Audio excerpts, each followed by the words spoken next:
All right, let's dive into one of the most mysterious parts of our lives, our dreams. Tonight, we're going to look at a really interesting new way to think about them, something called the BKM framework. It's a tool that might just bring a little bit of logic to that nightly chaos that goes on inside our heads. You know that feeling, right? You wake up, maybe your heart's pounding a little, and you're thinking, what on earth was that all about? A bizarre plot, characters from different parts of your life all in one room. It honestly feels like your brain is running this wild, totally unscripted film festival every single night. But what if there's actually a method to the madness? And that, right there, is the big mystery of dreaming.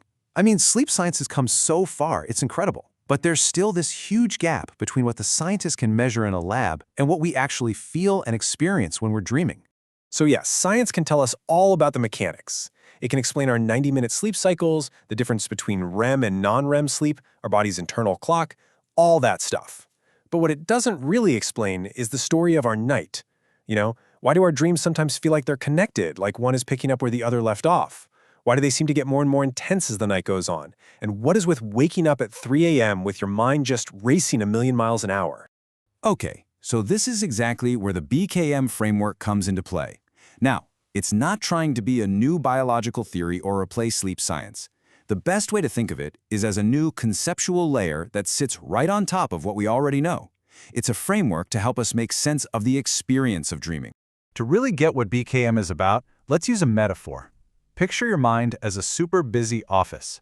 All day long you're slammed. Meetings, emails, unexpected problems, conversations. By the end of the day, your mental desk is just a complete mess. Well, sleep is the night shift. It's the crew that comes in after hours to sort through all that chaos, file everything away, and get the office ready for a fresh start tomorrow. So what exactly is this mess that the night shift has to clean up every single night? The BKM framework has a really specific name for it. It's called strain. And honestly, understanding this one concept is the key to unlocking the whole thing. So, strain is basically all the unresolved stuff from your day. It's that pile of mental memos, those half-finished thoughts, all the emotional baggage just sitting there on your desk when you finally turn out the lights. It's everything that the day shift, which is you, by the way, didn't have a chance to fully process. And what are these memos actually made of? Well, strain isn't just one thing. It's this mix of different kinds of mental loads. It could be emotional activation from, say, an argument you had, or cognitive conflict from a really tough decision you're trying to make. It can even be social inhibition, that thing you really wanted to say but held back. All of these things create this tension that your mind needs to work through. Okay, so we've got a desk piled high with strain. How in the world does the night shift, our sleeping brain, actually clean it all up? Well, it turns out the process is surprisingly organized, which starts to explain that chaotic dream festival we experience. It all happens within each of those 90-minute sleep cycles, which BKM calls a local arc. Think of it like the night crew tackling one stack of papers at a time. So first, in the descent into early sleep, they just start sorting the initial mess. Then, during offloading, which happens in deep sleep, they file away the easy bulk stuff. But then comes reintegration in REM sleep. This is when they get creative, taking all the leftover tricky pieces and trying to connect them into the stories that we experience as our dreams. Here's the catch, though.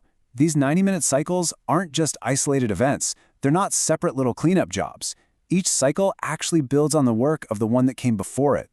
The night shift is working through the entire office, and the job gets more and more complicated as the night goes on. This buildup effect creates what BKM calls the global envelope. It's the overall arc of the entire night's work. And as the night progresses, your deep sleep gets shorter, and your body starts prepping for morning.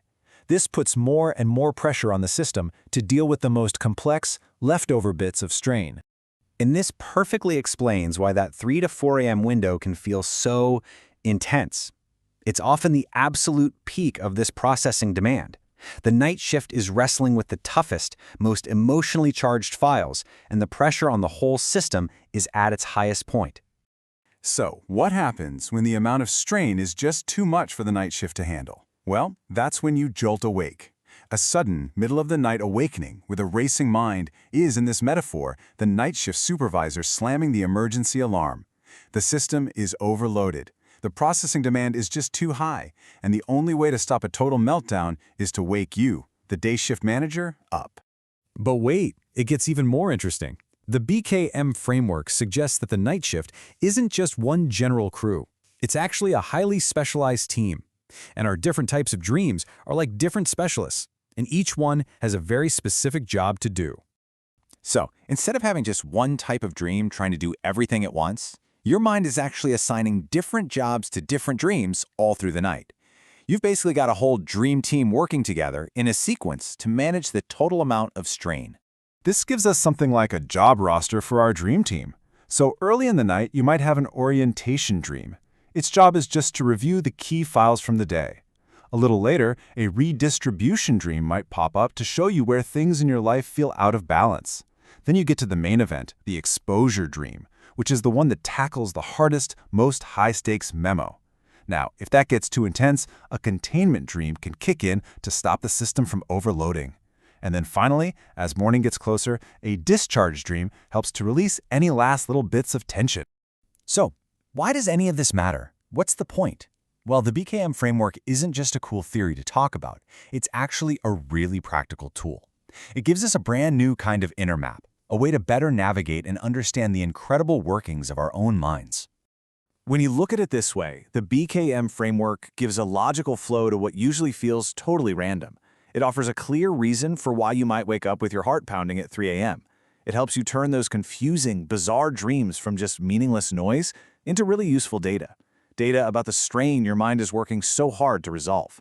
It's an amazing new tool for self-understanding. So as you get ready for sleep tonight, here's a final thought for you. Instead of just hoping for sweet dreams, maybe ask yourself this: what unresolved memos are sitting on my mental desk today? What strain might my personal night shift be trying to sort through for me tonight? Thinking about that might just be the key to understanding yourself a whole lot better.